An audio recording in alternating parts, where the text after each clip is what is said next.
Thank you, Madam Deputy Speaker. I rise today not just to speak about housing policy, but about the very foundation of the Australian story, the dream of home ownership. For generations, it has been the great leveller. The proof that through effort, sacrifice and determination, any Australian, no matter their start, can own a small part in this country and call it home. That dream's now slipping away. Under Labor, it's not just delayed, it's been dismantled. When the Coalition created the Home Guarantee Scheme, it was targeted, it was careful and it was compassionate. It was designed for those hard-working Australians who could service a mortgage but who struggled to save the deposit. It was a helping hand, not a handout. Labor's taken the policy that once empowered Australians and turned it into something totally different. What was once a hand up has now become a handbrake. This new version does nothing to increase supply. Even Treasury admits Labor's changes will drive up prices. Former RBA economist Martin Eftimosky warned this policy is like, and I quote, pouring gasoline on a fire. Young Australians already struggling will now be forced to chase homes that sprint further out of reach. And who carries the risk? Not the government, but the taxpayer. A $60 billion liability sits on the shoulders of ordinary Australians and future generations. This is not policy for those who need it. It's politics dressed up as compassion. Bigger loans, greater defaults, and taxpayers footing the bill. And what about the broader picture? Labor spent more on housing than any government before it, $43 billion, and yet Australians are worse off. Under the Coalition, close to 200,000 homes a year were being built, and under Labor that's dropped to barely 170,000. At the very same time, they've presided over the largest population boom since the 1950s. More people, fewer homes, that is Labor's legacy. Homelessness is now at its worst in living memory.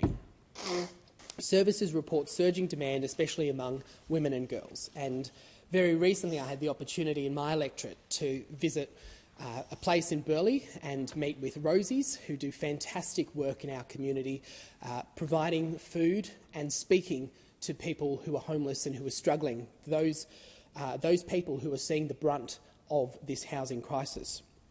And Labor's much heralded promise of 1.2 million new homes by 2029, what happened to that? Their own Treasury officials say it will not be met. Labor claims to cut red tape, but the truth is they multiply it. 5,000 new regulations, 400 new laws, nearly 3,000 pages of construction codes. They smother builders and developers in paperwork, and then we all wonder why fewer homes are being built. Australia's become addicted to bureaucracy. We now have 35% more laws than Canada, a country nearly twice our size. It's not reform what's being suggested, it's regulatory quicksand. It kills ambition before it even begins. Labor's flagship, the Housing Australia Future Fund, is one of the greatest public policy failures of our time.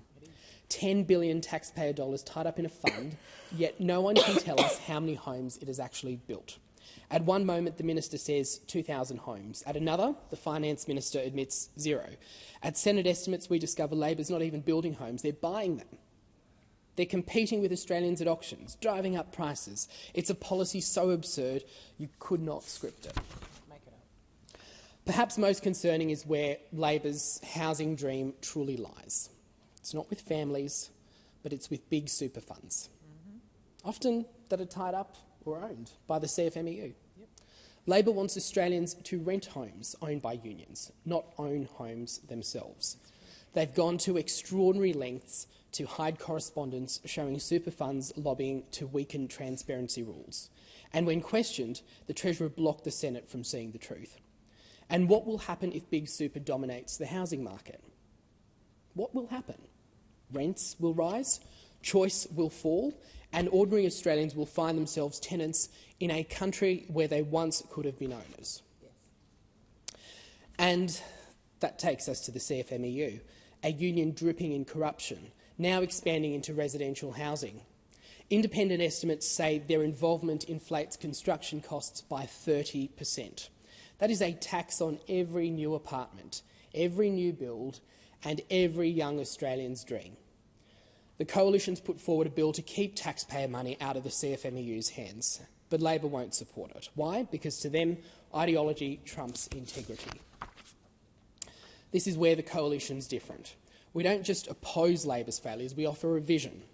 In my maiden speech in this place, I spoke about the great nation-building task of starting to think about creating new cities. Australia's always grown by thinking big, but in recent decades we've stopped dreaming, we've stopped building. Instead, we cram more people into the same few cities, driving prices up, infrastructure down, and the quality of life lower. We must think differently. We must build anew. New cities planned from the ground up, with housing, transport, industry and services integrated from day one. Cities that relieve pressure on Sydney and Melbourne and Brisbane, while creating new centres of opportunity. This is the same vision that built the Gold Coast, that built Canberra, and that transformed Western Sydney. And I refer to an article that was a fantastic article in The Australian on the 21st of August by Simon Kirstenmacher. One Gold Coast is not enough. Australia needs more new cities just like it. And I quote from this article, the only problem that I see with the Gold Coast is that we only built one. We should look at the Gold Coast as a model for the future of Australia. I want to see 6 or 7 more Gold Coasts by the end of the century. And at the end of World War II, Australia was home to 7 million people. A decade later, Australia added 2 million residents on the back of the baby boom and Mediterranean migrants. Where did Australians live? Mostly in the same 5 big cities we live in today: Sydney, Melbourne, Brisbane, Adelaide and Perth. Since World War II, we have grown the country by 20 million residents, and the Gold Coast remains the only new sizable city we added to the mix. The rest of the growth was squeezed into the same cities we occupied in 1945. If we want to keep the dream of home ownership alive, we cannot simply tinker at the edges. We must be bold enough to imagine and to build. Because the answer to a housing shortage is not simply going to be solved by increasing demand, it's by addressing supply. Deputy Speaker, housing is not just an economic issue. It's a cultural one. It's about aspiration, about independence and belief in one's own effort. We believe in supply, not spin. In cutting red tape, not adding to it. In supporting the vulnerable, older Australians, women fleeing domestic violence, Indigenous Australians and our youth, not through empty promises, but through policies that can actually deliver real outcomes. And in this case, make housing more affordable. And above all, we believe in keeping the Australian dream alive, the dream of home ownership. Labor's failures on housing are not just statistics. They are shattered aspirations. They are young Australians who are priced out of their first home. They are families unable to find a rental. They are the homeless sleeping rough in a country that should do better. The people of McPherson have not sent me here to accept this decline, but to stand against it.